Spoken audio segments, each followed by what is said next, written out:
Hello friends, वर्चस infra project के YouTube channel पे आपका वेलकम है। मैं धीरेश्वर सिंह राहुल। आज मैं आपको बताने वाला हूँ how to become planning engineer. Planning engineer कैसे बने।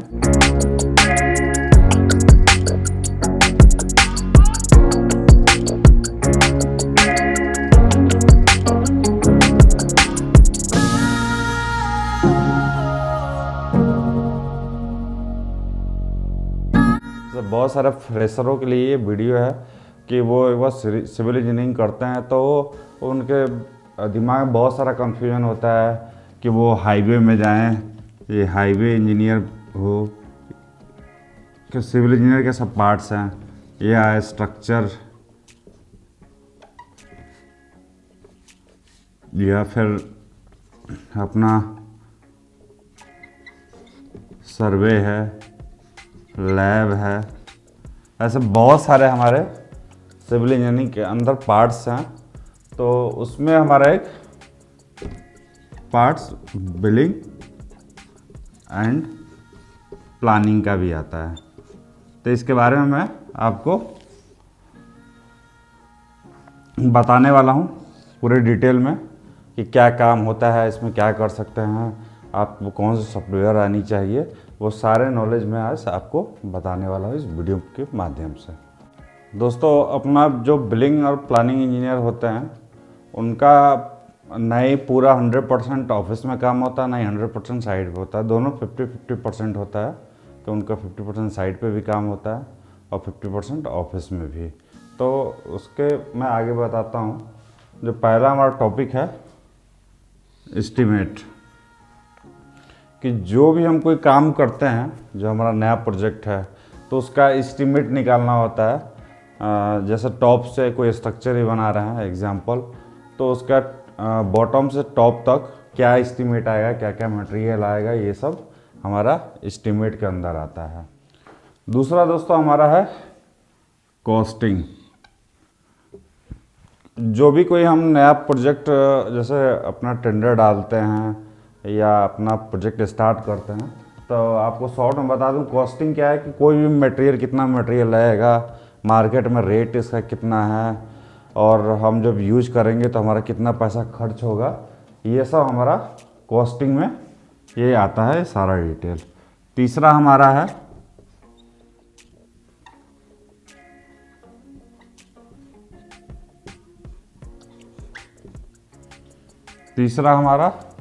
दोस्तों है क्वांटिटी।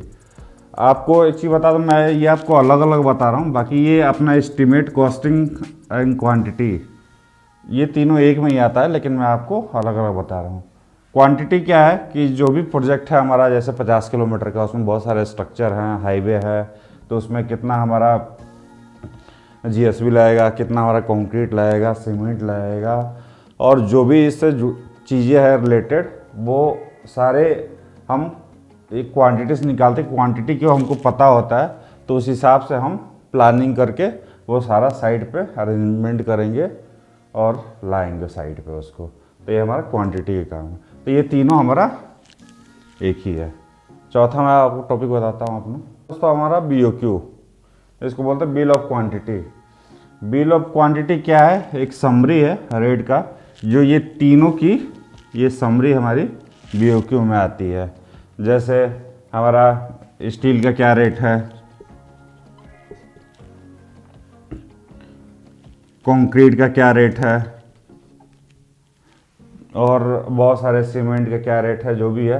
तो ये हमारा सब BOQ के अंदर आता है समरी में, कि कोई चीज़ हम स्टार्ट करते हैं प्रोजेक्ट में तो हमारा कॉस्टिंग क्या है, जैसे स्ट्रक्चर में क्या, फाउंडेशन का क्या रेट है हमारा, सब स्ट्रक्चर में क्या रेट है, सुपर स्ट्रक्चर में क्या रेट है, फिर हमारा BC का क्या रेट है, DVM क्या है, ये सब सारा हमारा ये BOQ समरी में ये सारे आते हैं। जो रेट एनालिसिस जो हम करते हैं, उससे हमारा जो भी हम आगे जो जिस विभाग का हो, या PWD हो, NHI हो, जो भी हो, तो बिल क्लेम करते हैं, तो BOQ आइटम से ही हम वो सारी चीज़ें उनको क्लेम करते हैं। पांचवा है हमारा दोस्तों NS आइटम BOQ। NS क्या होता है? हमारा नॉन शेड्यूल आइटम BOQ, जिसे हम COS भी बोलते हैं, चेंज ऑफ स्कोप में। ये मिलता जुलता है। इसमें क्या है कि हमारा कोई भी काम है जो हमने BOQ में लिया है, जो हमने टेंडर भरा है, जो हमने रेट भरा है, तो उसके अलावा हमें कोई काम करना पड़ता है अलग से।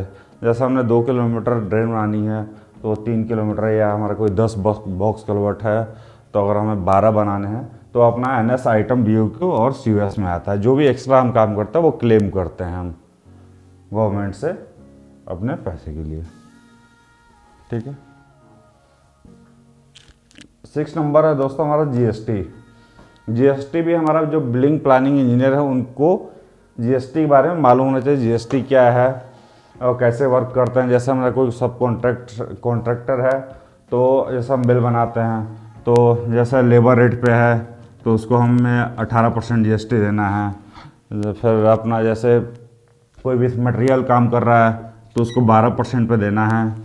या बहुत सारे जो भी है हमारा PO बनाते हैं, परचेजिंग करते हैं, तो उसमें कौन से आइटम का क्या GST लगना चाहिए वो हमें मालूम होना चाहिए। तो GST को गुड सर्विस टैक्स भी बोलते हैं हम। और जैसे कुछ इससे एक्स्ट्रा जो भी है हमारा सॉफ्टवेयर बिलिंग नॉलेज होना चाहिए। जो भी हमारा बिलिंग इंजीनियर प्लानिंग इंजीनियर है उसको ऑटोकैड है, ऑटोकैड आना चाहिए उसको। जैसे ड्राइंग कोई देखनी है या ड्राइंग में बहुत सारे चीज़ें होते हैं जो हम कैलकुलेशन से नहीं निकाल सकते हैं, वो थोड़ा डिफ़िकल्ट होता है, तो हमें ऑटोकैड आना चाहिए जिससे हम कोई लेंथ मेजरमेंट जो भी निकालना है वो हम बेसिक टूल फॉर मेजरमेंट के लिए हमें ऑटोकैड आना चाहिए। दूसरा हमारा माइक्रोसॉफ्ट ऑफिस में हमारा MS वर्ड, जैसे हम कोई लेटर टाइप करना है या कोई हमें PO बनाना है इत्यादि, ऐसे बहुत सारी चीज़ें हैं जो हमारे MS वर्ड में आता है, तो ये हमें आना चाहिए।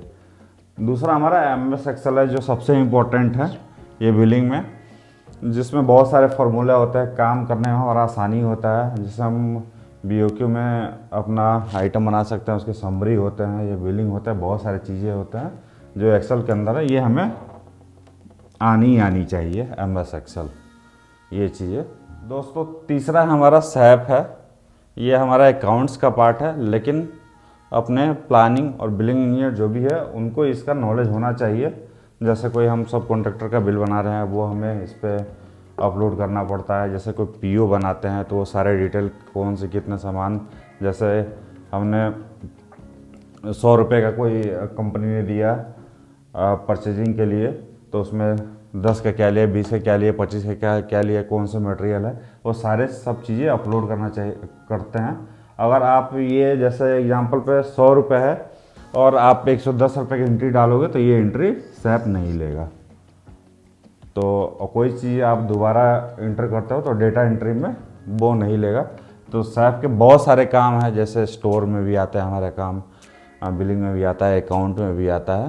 तो ये हमारी SAP का भी थोड़ा बहुत नॉलेज ज़रूरी है प्लानिंग और बिलिंग इंजीनियर के लिए। इसके अलावा और भी बहुत सारे, जैसे हम कोई काम स्टार्ट करते हैं तो हमें मटेरियल और मशीनरी सेटअप क्या है, मटेरियल हमें कब मंथली वाइज चाहिए, वीकली वाइज चाहिए, वो सारा सेटअप करना चाहिए कि हमें स्टील कब आना है, सीमेंट कब आना है, या मशीनरी का सारा सेटअप कि हमें 4 ग्रेडर लेंगे, 2 JCB लेंगे, या हमें कंपैक्टर लेंगे, एक्सकवेटर लेंगे, सारा सब मशीनरी का सेटअप, मटेरियल का परचेजिंग या कब मंगाना है क्या है, वो सारा आपके दिमाग में होना चाहिए। वो साइट के जैसे ज़रूरतें हैं उसके हिसाब से। दूसरा हमारा है इसमें कि जो भी हमारा प्लानिंग बिलिंग है उसको वीकली प्लान करना पड़ता है कि हम इस वीक में क्या करना है और कैसे करना है। साइट पे वो अपने जो भी है नीचे लोगों को वो प्लान बताते हैं, उस प्लान से हिसाब करना। फिर वो क्या लास्ट वीक में देखते हैं कौन सा काम क्यों नहीं हुआ, क्या हुआ, फिर उस चीज़ों में वो डीपली देखते हैं किस वजह से हमारा काम नहीं हुआ। तीसरा हमारा है क्या, मैन पावर। ये भी ज़रूरी है कि साइट पे मैन पावर कितना चाहिए, हमारा स्टाफ सुपरवाइज़र कितना चाहिए, इंजीनियर कितने चाहिए, लेबर कॉन्ट्रैक्टर कितने चाहिए, या फिर ड्राइवर हेल्पर जो भी है एक्सेट्रा, वो सारे चीज़ें बिलिंग और प्लानिंग इंजीनियर के दिमाग में ये सब होना चाहिए और सारा उनको ये लिस्ट बनाना होता है। चौथा है दोस्तों कि बिलिंग और प्लानिंग इंजीनियर को मटेरियल स्पेसिफिकेशन का नॉलेज होना चाहिए। तो नॉलेज होगा तभी वो अच्छे से काम कर पाएंगे। तो दोस्तों ये वीडियो पसंद आया तो ज़्यादा से ज़्यादा लाइक करें, सब्सक्राइब करें और कमेंट करें।